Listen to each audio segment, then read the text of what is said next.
خواتین و حضرات، عارف کسانہ کی جانب سے آپ کی خدمت میں السلام علیکم۔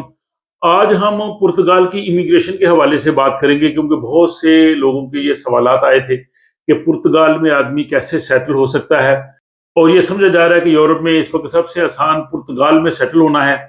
تو آج ہمارے ساتھ جو مہمان ہیں یہ پرتگال میں رہتے ہیں، اور ان سے ہم پرتگال کی امیگریشن کے حوالے سے، وہاں پہ کام کے حالات، وہاں کی جو باقی صورتحال ہے، وہ سب ہم جاننے کی کوشش کریں گے۔ تو میں آپ سے تعارف کراتا ہوں اپنے مہمان کا۔ ان کا نام جناب حبیب احمد صاحب ہے، اور یہ بنیادی طور پر پاکستان سیالکوٹ کھروٹا سیداں سے تعلق رکھتے ہیں۔ ایگریکلچر یونیورسٹی فیصل آباد سے انہوں نے جناب گریجویشن کی ہے۔ اس کے بعد اب یہ جو ہے وہ پرتگال میں مقیم ہے۔ ان کا بہت شکریہ کہ انہوں نے اپنا جو ہے وہ وقت دیا، اور ان سے ہم آج تمام تر تفصیلات جو ہے وہ پرتگال کے حوالے سے اور وہاں کی امیگریشن کے حوالے سے جانتے ہیں۔ حبیب صاحب السلام علیکم۔ وعلیکم السلام۔ آپ کا شکریہ جناب، آپ نے اس چینل کے لیے وقت دیا۔ تو آپ بتائیے کہ آپ پرتگال کہاں رہتے ہیں؟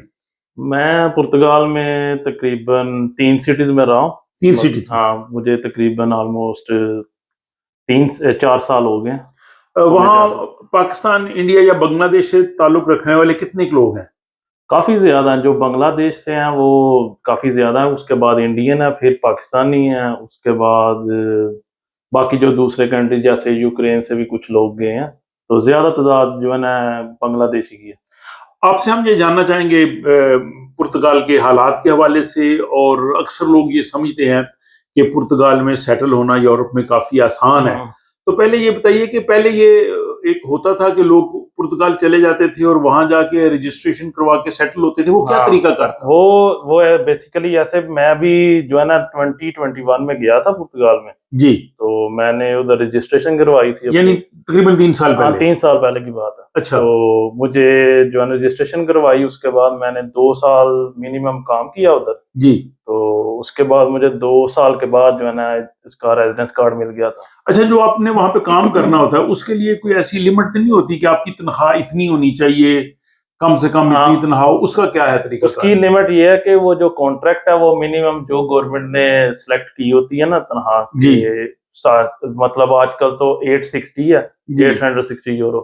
جب میں گیا تھا تب 660 تھی یورو، ہاں، پر منتھ۔ ہاں، اچھا، یہ منیمم سیلری ہے، یہ ہونی چاہیے، اس کا کانٹریکٹ ہونا چاہیے۔ اس کے بعد آپ کو جو ہے نا ویزا اپلیکیشن میں کوئی مسئلہ نہیں آتا۔ اچھا، پہلے ہم آپ کا جو سفر ہے وہاں پہ پرتگال میں، ہم اس پہ بات کرتے ہیں، اور پھر اس وقت وہاں پہ جو حالات ہیں اس پہ ہم بات کریں گے، کوئی تبدیلیاں جو امیگریشن میں آئی ہیں وہ بھی، اور وہاں پہ کام کے حالات۔ تو پہلے آپ اپنا بتائیے، اپنا سفر، کہ آپ 2021 میں وہاں گئے اور آپ نے وہاں جا کے رجسٹریشن کروائی، اور اس کے بعد کیا آپ نے 2 سال کام کیا؟ میں نے 2021 میں ادھر گیا تھا، میں نے رجسٹریشن کروائی تھی، اس کے بعد میں نے تقریباً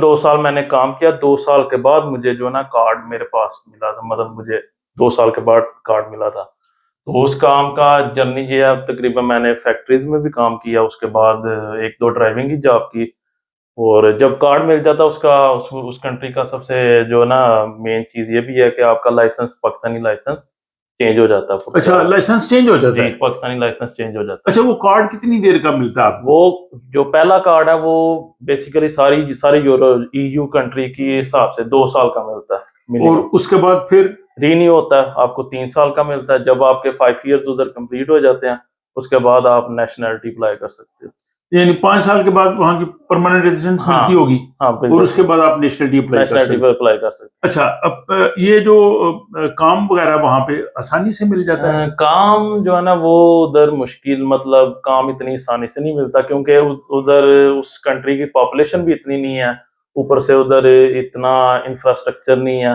زیادہ تر لوگ ایگریکلچر میں کام کرتے ہیں، جو ایگریکلچر میں زیادہ کام کرتے ہیں، اس کے بعد کچھ فیکٹریز ہیں ادھر کام کرتے ہیں، باقی ریسٹورینٹ میں کرتے ہیں۔ اب جو نیو لوگ آئے ہیں نا وہ زیادہ تر فوڈ ڈیلیوری کا کام کرتے ہیں ادھر، یہ فوڈورا اور اوبر ایٹس وغیرہ، اور ادھر چلتی ہے، یہ مل جاتے ہیں، مل جاتی ہے ادھر، چلتی ہے گلوبو، چلتی ہے گلوبو ایپ۔ اچھا، آپ نے بتایا کہ جا کے وہاں پہ رجسٹریشن کرواتے ہیں، تو آدمی کسی طرح سے پرتگال پہنچ جائے، وہ پوچھتے نہیں ہیں کہ آپ کیسے آئے ہیں، کس طرح سے آئے ہیں، وہ کیا ہے؟ یہ میں بتاتا ہوں، جب میں 2021 میں گیا تھا تب اتنا اسٹرکٹ نہیں تھا، تب سارے لوگ جو انلیگل ہے یا لیگل ہے جس طرح مرضی سے جیسے مرضی پرتگال کے اندر انٹر ہو جاتا ہے. اس کے بعد وہ اپنا سب سے پہلے جو اپنا ٹیکس نمبر ہے جسے نیف نمبر کہتے ہیں وہ بنواتا ہے, وہ بن جاتا ہے ایزیلی. اس کے بعد وہ اپنا جو دوسرا اسے کہتے ہیں نیس سگرونسا سوشیال سوشل سیکورٹی نمبر وہ بنواتا ہے. اس کے بعد وہ اپنی ڈاکومنٹ جو ہے نا فائل جسے کہتے ہیں فائل لاک, وہ فائل لاک کرواتا ہے اور 2 سال تقریباً کام کرے, اس کے ٹیکسز پورے ہوں. اس کے بعد اس کی آتی ہے فنگر پرنٹ کی جو ہے نا باری آتی ہے, وہ فنگر پرنٹ دیتا ہے, اس کے بعد اس کا کارڈ مل جاتا ہے. پر اب جو ہے نا سچویشن تھوڑی سی نہیں کافی حد تک ڈفرینٹ ہو گئی ہے. یہ کب سے بدلی ہے؟ یہ بدلی ہے اس ایئر, مطلب 2024 لاسٹ ایئر 2024 میں. اچھا. ایک ان کی جو پارٹی ہے مطلب وہ اینٹی امیگرینٹس ہے, وہ گورنمنٹ میں آئی ہے, گورنمنٹ تبدیل ہو گئی ہے. اچھا. تو 2024 جون سے میرا خیال ہے 2024 جون سے یہ امیگریشن والا سسٹم انہوں نے فی الوقت کلوز کیا ہوا ہے. اچھا. وہ جو رجسٹریشن کرواتے تھے جو بھی لیگل آئے لیگل آئے وہ آ کے رجسٹریشن کرواتا تھا اور کام کر سکتا تھا. کام کے لیے کوئی مسئلہ نہیں, وہ لیگل ہے, اس کا بینک اکاؤنٹ بھی کھل جاتا ہے, وہ کام بھی کر سکتا ہے کانٹریکٹ پہ, اس کی سیلری بھی اکاؤنٹ میں آ جائے. جی. لیکن لینگویج کی پرابلم نہیں ہوتی کام ڈھونڈنے میں وہاں پہ؟ ہاں لینگویج کی پرابلم ہوتی ہے زیادہ تر, پر جو ایشین زیادہ کام کرتے اس میں لینگویج کی ضرورت نہیں ہے, مطلب زیادہ لیبر ورک ہوتا ہے. اپنے لوگ ہیں ایسے جن کے پاس آدمی کو کام مل جاتا ہے؟ ہاں یہ زیادہ تر ریسٹورینٹس ہیں جو لزبن میں, زیادہ ریسٹورینٹ جو پاکستانی ہوتے ہیں, پاکستانی بھی ہوتے ہیں, انڈین بھی ہوتے ہیں. تو آدمی کو وہاں پہ رہنے کے لیے رہائش بھی چاہیے, ایڈریس بھی چاہیے, رجسٹریشن وہی جو ہے نا جو جن کا ریسٹورینٹ ہوتا ہے وہی اسے رہائش میں اثر کر دیتے ہیں اور سیلری بھی دے دیتے ہیں, اور مطلب کانٹریکٹ وغیرہ بھی. اور اس کے بعد جو پیپرز وغیرہ نا وہ ضروری ہیں کام کرنے کے لیے. اچھا یہ تو آپ نے بتایا کہ پہلے ہی تھا, اب 2024 کے بعد جب سے حکومت بدلی ہے اب کیا صورتحال ہے؟ اب ادھر تقریباً جو ہے نا لا آہستہ آہستہ چینج ہو رہے ہیں, جیسے دوسرے یورپ میں اسٹرکٹ کر رہے ہیں رول, اسی طرح ادھر بھی جو ہے نا آہستہ آہستہ رول اسٹرکٹ ہو رہے ہیں. اب یہ ہے کہ وہ انہوں نے وہ والا آرٹیکل تھا, اس کا نام تھا 88, جو آپ انلیگل آئیں یا لیگل آئے انٹر ہوں اور رجسٹریشن کروائیں اور آپ کام کریں, وہ انہوں نے کلوز کر دیا. اب اس پہ نیو بندہ جو ہے نا وہ اپنی اپلیکیشن نہیں سبمٹ کر سکتا. تو اب اگر کوئی چلا جائے تو کیا کرے گا؟ اب اگر وہ چلا جائے تو اس کے پاس آپشنز ہیں 1-2 ویزا, اسکلڈ ویزا, پر وہ بہت مشکل ہے کیونکہ وہ اسی بندے کو ملے گا جس کے پاس کوئی اسکلڈ ہے یا کوئی فری لانسنگ کام کرے گا, اپنی کوئی کمپنی اوپن کرے گا اور اس کو کمپنی والے کانٹریکٹ دیں. منیمم آلموسٹ خیال 3000 یورو پر منتھ اس کی سیلری ہو, پھر آپ کو ملے گا. ایک وہ آپشن ہے, اور دوسرا آپشن ہے گولڈن ویزے کا. وہ تو اس کی بہت زیادہ انویسٹمنٹ کافی زیادہ تقریباً 5 لاکھ یورو کی. 5 لاکھ منیمم شاید اتنی انویسٹمنٹ. یا وہ اس طرح کا بزنس کرے, کم سے کم 10 لوگوں کو جاب دے, یا پھر ادھر ان کی جو ہے نا میوزیم میں پیسے جمع کروائے اسی طرح. اچھا جاب سیکر ویزا بھی ہوتا ہے, کوئی جاب سیکر ویزا پہ چلا جائے اور وہاں پہ اپنے ایکسپینسز پہ رہ کے جاب تلاش کرے, وہ بھی ہے؟ جاب سیکر ویزا بھی ہے, اس پہ بھی لوگ آتے ہیں, پر وہ بہت کم ہے. مطلب پرتگال میں جابز کے حالات ایسے ہیں کہ لوگوں کو خود کئی لوگوں کو جابز نہیں ملتی. اچھا وہاں کی بات ہم یہی کنٹینیو کرتے, پہلے آپ بتائیے وہاں جانے کے لیے 2 طرح کے لوگ ہیں. ایک لوگ ہیں جو یورپ میں ہیں, یورپ میں شینگن ممالک میں جو لوگ ہیں ان کے لیے تو پرتگال پہنچنا آسان ہے, اگر ان کے پاس جہاں پر ویزا ہے یا کسی طرح سے بھی ہے تو یہاں سے جا سکتے ہیں. ایون اسائلم سیکر بھی چلے جاتے ہیں. اگر کوئی لوگ انڈیا, پاکستان, بنگلہ دیش سے آنا چاہتے ہیں پرتگال, تو اس کا کیا طریقہ؟ اس کا یہ طریقہ ہے کہ پرتگال میں کوئی بھی کمپنی ہے, جیسے کوئی بھی کمپنی ہے, وہ آپ کو جاب آفر کرے. جو بندہ پاکستان, انڈیا یا بنگلہ دیش میں بیٹھا ہے اسے جاب آفر کرے, تو اس طریقے سے اس کے بایو میٹرک اسی کنٹری میں ہوں گے. وہ آپ کو ایک D7 ویزا دیں گے صرف انٹری کے لیے. پرتگال آپ انٹری کریں اور اس کے بعد آ کے آپ ادھر اپنے بایو میٹرک کرائیں پرتگال. اگر آپ کا ویزا لگ جاتا ہے تو آپ کو پھر ادھر ورک پرمٹ مل جائے گا. صرف میرا خیال ہے 3-4 منتھ لگتے ہیں, اس سے زیادہ نہیں لگتے. وہ ایک طریقہ ہے ورک ویزے کا ڈائریکٹ. اس کے لیے منیمم سیلری کی حد کیا ہوگی؟ جیسے اس کے لیے وہ نارملی سیلری ہے جو دوسرے کانٹریکٹ میں تھی نا 860 منیمم سیلری. اچھا اس کے لیے نارمل. کیونکہ سویڈن میں تو آپ کو پتا ہے ہائی سیلری بہت زیادہ ہوگی, 28,000 کرون ہو گئی. سویڈن میں بہت زیادہ. اچھا وہ یعنی کم سیلری پہ بھی اس کو مل. ہاں اچھا اس کے لیے کوئی وہاں پہ جو لوگ بیٹھے یہ دیکھ رہے ہوں گے اور چاہتے ہیں پرتگال آئیں, وہ کیسے وہاں پہ بیٹھ کے جاب تلاش کر سکتے ہیں؟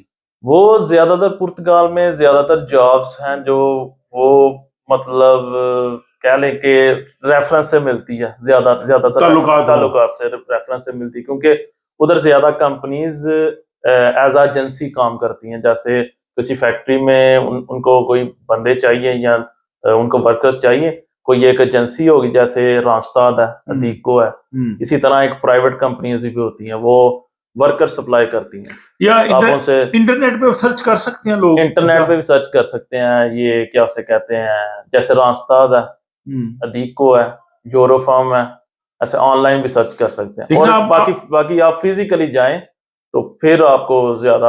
تو اگر آپ سے کوئی رابطہ کرے, کوئی رہنمائی لینا چاہے تو آپ کچھ رہنمائی کریں گے؟ جی کر سکتے ہیں. 3 سال میں جا کے آپ نے اپنے آپ کو. ہاں میں ابھی فی الوقت میں نے جابس کی ہیں فیکٹری میں, پر ابھی میں ٹیکسی کرتا ہوں. اچھا اوبر ٹیکسی کرتا ہوں. تو ٹیکسی میں اچھی انکم ہو جاتی ہے؟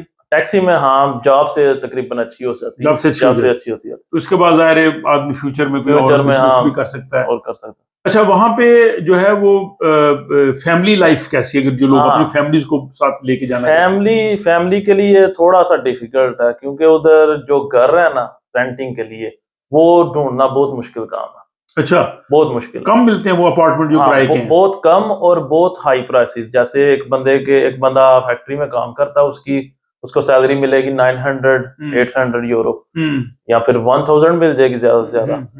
تو اس کو اگر کوئی اپارٹمنٹ لینا ہے ایک فیملی کے لیے, مطلب اس کی ایک بیوی یا 2 بچے ہیں, تو اس کو ایک اپارٹمنٹ منیمم جو ہے نا 600-700 یورو سے سٹارٹ ہوگا. اتنا ہائی. اور عام سیلریز کتنی؟ عام سیلریز جو ہے نا وہ یہی ہے 800-900-1000. تو پھر تو فیملی کو مشکل ہوگا. بہت مشکل ہے فیملی کے ساتھ رہنا ادھر. آپ تب بھی رہ سکتے ہیں جب آپ کے پاس کوئی اسٹیبل ارننگ آ رہی ہے, منیمم آپ کی 2000 یا 1500, یا آپ کا جو لائف پارٹنر وہ بھی کام کرنا شروع کر دے. تو خواتین کو بھی کام مل جاتے ہیں ادھر؟ خواتین مشکل ہے. تو وہاں کی جو لینگویج ہے وہ اس کو سیکھنے میں کتنا عمومی عرصہ لگ جاتا ہے؟ لینگویج جو ان کی لینگویج ہے پرتگیز, اور آلموسٹ وہ اسپینش اور اٹالین سے تھوڑی سی کہہ سکتے ہیں سملر ہے. تو لینگویج سیکھنے کے لیے آپ کو اسکول ہوتے ہیں وہ فری بھی کروا دیتے ہیں کورس آپ کو. اچھا آپ کو سیکھنی پڑتی ہے. اور دوسرے نمبر پہ آپ کو نیشنلٹی کے لیے لینگویج کا سرٹیفکیٹ چاہیے ہوتا ہے. اچھا اس کو کہتے ہیں A1 اور A2, وہ ضروری ہے نیشنلٹی کے لیے. پرماننٹ ویزے کے لیے نہیں, پرماننٹ کے لیے بھی. اس کے لیے لینگویج پرماننٹ اور نیشنلٹی دونوں کے لیے. اچھا آپ کو وہ لینگویج کا سرٹیفکیٹ چاہیے, وہ آپ نے جمع کروانا ہے, پھر آپ کی نیشنلٹی جمع. اچھا ویسے وہ پرتگال کیسا ہے؟ آپ سویڈن کو بھی آپ جانتے ہیں, باقی بھی کئی اور ملکوں میں آپ گئے ہیں, مہنگائی کے لحاظ سے یا باقی جو کاسٹ آف لیونگ. وہ پرتگال کا موسم بہت اچھا ہے. مطلب اسپین کا موسم ہے تقریباً اسی طرح, یا پاکستان کا موسم لگا لیں, پرتگال کا موسم بہت اچھا ہے. تو باقی سیلریز ان کی تقریباً کاسٹ آف لیونگ کے حساب سے ہے تو منیمم ہے, کیونکہ ادھر لوگ کہتے ہیں کہ سیلری شینجن کنٹری میں سب سے کم سیلری اس کی ہے, اس کے بعد بھی یہاں پرتگال کی ہے. تو کاسٹ آف لیونگ آپ کہہ سکتے ہیں اتنی ہائی بھی نہیں ہے اور اتنی چیپ بھی نہیں ہے, مطلب اتنی لو بھی ماڈریٹ ہے. اچھا وہاں تعصب کی کیا صورتحال ہے؟ جیسے بعض یورپی ملکوں میں ایک لہر اٹھی ہوئی ہے, آپ نے بتایا کہ وہاں بھی اب رائٹ ونگ کی گورنمنٹ آ گئی جو اینٹی امیگرینٹ ہے. تو عمومی طور پہ جو لوگوں کا کیسا رویہ ہے غیر ملکیوں کے ساتھ؟ عمومی طور پہ جو لوگ ہیں وہ ریسسٹ نہیں ہے. اچھا مطلب کوئی پرابلم نہیں, کبھی کسی آپ کو 3 سالوں میں کوئی ایسا واقعہ میرے ساتھ نہیں ہوئی. یا پھر آپ کہہ سکتے کہ یہ آپ امیگرینٹ ہے, کسی بھی آفس میں گئے ہیں تو انہوں نے آپ کو ڈیل نہ کیا ہو اچھی طرح, آپ کو کوئی پیپر نہ ملا ہو.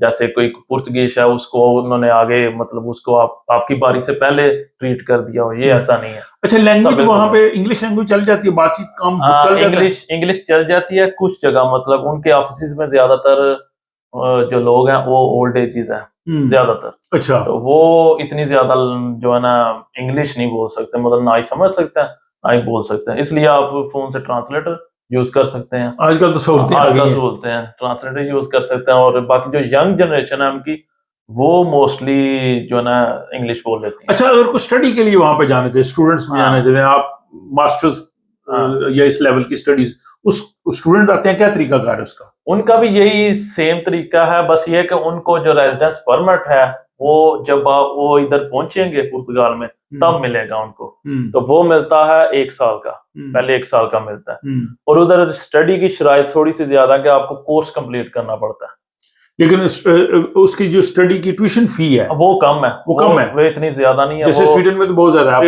سویڈن میں تو بہت زیادہ, ادھر آلموسٹ جو کچھ یونیورسٹیاں 2500 یورو سے بھی اسٹارٹ ہوتی ہیں. تو ایڈمیشن عموماً مل جاتا ہے ادھر؟ موسٹلی تو نہیں, کیونکہ زیادہ تر لوگ پاکستانی لوگوں کا یا پاکستانی اسٹوڈنٹ کا رجحان نہیں ہے, موسٹلی نہیں ملتا. ویسے کچھ لوگ آتے ہیں تو زیادہ کچھ جو ہے نا ادھر اپلائی کرتے ہیں. اچھا, موسٹلی ویزا ریشو اتنی زیادہ نہیں ہے. ایک مرتبہ پھر ہم یہ بات کرتے ہیں, فار ایگزامپل یہاں یورپ میں یا سویڈن میں کچھ لوگ ہیں یہاں سیٹل نہیں ہو سکتے, ان کو امیگریشن کے مسائل ہیں. ابھی حال ہی میں سویڈن میں لا چینج ہوا ہے, جو لوگ یہاں پہ ٹریک چینج کیا وہ لوگ ان کے ویزے ایکسٹینڈ نہیں ہو رہے یا کچھ اور. کیا وہ لوگ یہاں سے اگر کسی طریقے سے پرتگال چلے جائیں تو آپ ان کو کوئی ایسا راستہ بتا سکتے ہیں کہ وہاں پہ وہ سیٹل ہو سکے کسی نہ کسی طریقے سے؟ ایک مرتبہ پھر میں آپ سے دوبارہ جاننا چاہوں گا ان لوگوں کے لیے جو یورپ میں ہیں اور ان ملکوں میں ان کے پاس ریزیڈنس پرمٹ نہیں, ان کے لیے مسئلہ ہے. وہ بیسیکلی اگر تو پچھلے سال سے پہلے چلے جائیں تو پھر تو بہت ایزی تھا. اب ان کے لیے ہو سکتا ہے ادھر, پر یہ ہے کہ گارنٹیز نہیں ہے, کیونکہ ادھر بھی لا جو ہے نا بہت جلدی سے چینج ہو رہا ہے. ابھی پرتگال میں کسی بندے کو انہوں نے آج تک ڈپورٹ نہیں کیا آج تک. پر ابھی میں نے ریسنٹلی 2-3 نیوز پڑھی ہیں کہ پارلیمنٹ میں وہ کچھ ایسا لا لانا چاہتے ہیں کہ جو انلیگل بندے ہیں, جن کے پاس کوئی اس ادھر کا اسٹیٹس نہیں ہے, ریزیڈنس اسٹیٹس جو لیگل اسٹیٹس نہیں ہے پرتگال کا, یا وہ ویٹنگ پہ ہیں یا ان کو لیٹر مل چکا ہے کہ آپ کو ہم نہیں لیگل اسٹے دے سکتے, تو وہ ان کو ڈپورٹ کرنا شروع کریں گے. اچھا, جو انلیگل لوگ وہاں پہ ہیں ان کو اگر ضرورت پڑے ہاسپٹل جانے کی, ڈاکٹر کے پاس جانے کی, تو وہ وہاں پہ ان کو میڈیکل اسسٹنس مل جاتی ہے؟ جو جن کی 2024 سے پہلے فائل لاک ہوئی ہے وہ آلموسٹ سمجھ لیں وہ لیگل ہے, کیونکہ ان کا ٹیکس نمبر بنا ہوا ہے, سوشل نمبر بنا, اس کا بینک اکاؤنٹ ہے, ان کا عموماً ہیلتھ نمبر بھی بنتا ہے. لیکن جو نئے جائیں جو نئے جائیں ان کو بھی یہ نمبرز بن سکتے ہیں, پر یہ ہے کہ ان کی اپلیکیشن سبمٹ نہیں ہوگی. اور وہاں پہ اسائلم اگر کوئی لینا چاہے تو اسائلم سیکرز جو ہیں یا اسائلم کا پروسیس وہ کس طرح سے ہے؟ اسائلم کا پروسیس بھی سیم ہے, مطلب جیسے دوسرے یورپین کنٹریز میں ہے. کچھ لوگ, پر عموماً زیادہ تر لوگ ابھی تک اسائلم نہیں اپلائی کرتے, کیونکہ ان کو پتا ہے کہ دوسرے طریقے سے آپ کو زیادہ بہتر سیٹلمنٹ ہوتی ہے. تو اسائلم کا پروسیس بھی سیم ہے, آپ نے اپلیکیشن اسائلم کی بھی دینی ہے, تو اس میں بھی آپ کو ایک پیپر دے دیتے ہیں پہلے شروع میں, کیونکہ میں کچھ لوگوں کو جانتا ہوں یوکرین سے کچھ پاکستانی اسٹوڈنٹ گئے تھے ادھر پرتگال میں, تو ان کو انہوں نے اسٹیٹس دیا تھا اسائلم والا, صرف ایک پیپر دیا تھا. تو کچھ کو میں جانتا ہوں ان کے پاس ابھی تک کارڈ نہیں ملا, پروسیس جاری ہے, ابھی تک ان کو کارڈ نہیں ملا, کیونکہ وہ اسائلم کا ویٹ کر رہے تھے, کیونکہ اسائلم والا پروسیس ہمیشہ ہر کنٹری میں بہت لمبا ہوتا ہے, اس کا آپ کو ڈیسیژن بہت مشکل ہوتا ہے. پرتگال جو ہے وہ پہلا یورپین ملک تھا جہاں کا شہری واسکو ڈی گاما پہلی مرتبہ انڈیا گیا تھا, اور ہندوستان کا راستہ یہ ایکچولی پرتگال نے انگریزوں کو بھی دکھایا, اس کے بعد پھر انگریز گئے اور فرانسیسی بھی ہے, لیکن انگریز قابض ہو گئے. پرتگال میں آپ نے واسکو ڈے گاما کی قبر بھی دیکھی ہے؟ نہیں, میں نے واسکو ڈے گاما کی قبر تو نہیں, بس مجھے اتنا پتا ہے کہ لسبن سٹی میں اتنا زیادہ نہیں رہا, تقریباً 10 دن رہا ہوں گا زیادہ سے زیادہ. پر یہ کہ مجھے ادھر کا پتا ہے کہ ادھر ایک برج ہے, اس کا نام ہے واسکو ڈے گاما برج. اچھا, پونت دے واسکو ڈے گاما, وہ یورپ کا سب سے لمبا برج. چلیں, واسکو ڈے گاما جو ہے وہ انڈیا آیا تھا, اور اب آپ جو ہے وہ واپس پرتگال چلے گئے ہیں. آپ نے یہ برابر کر دیا صورتحال, اور ہمارے لوگ کر رہے ہیں. ایک واسکو ڈے گاما ہے اور کئی ہمارے لوگ وہاں پہ جو ہے وہ پہنچے ہیں. ناظرین, یہ تھی جناب حبیب احمد صاحب سے گفتگو, جو کہ پرتگال میں رہتے ہیں, اور انہوں نے پرتگال کی امیگریشن کے حوالے سے آپ کو تمام تر تفصیلات دی ہیں. مجھے امید ہے کہ جو لوگ پرتگال کی امیگریشن کے حوالے سے, اس ملک کے حوالے سے جاننا چاہتے ہیں, ان کو یہ ولاگ اچھا لگا ہوگا.